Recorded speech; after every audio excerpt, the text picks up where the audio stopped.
How to blend images in Canva. So first, upload your 2 images here in Canva, and then just click on apps here, the left side. Then let's search for easy reflection. Okay, then just click on this one. After that, select one of your images, then just click on create reflection.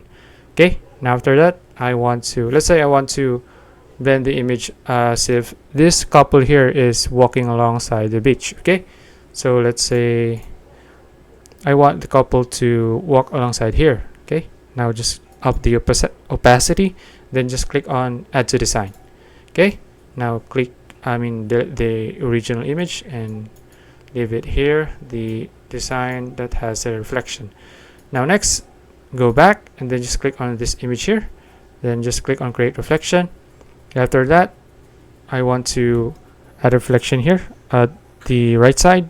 Click on right, then just up the opacity and just click on add to design. Okay, now it would look like this. Just resize it. Okay, and okay, now there you go. Now the 2 images are blended. Now it looks like they are walking alongside this beach. Alright, so that's it. If you found this video useful, please like and subscribe for more videos like this. See you in the next one.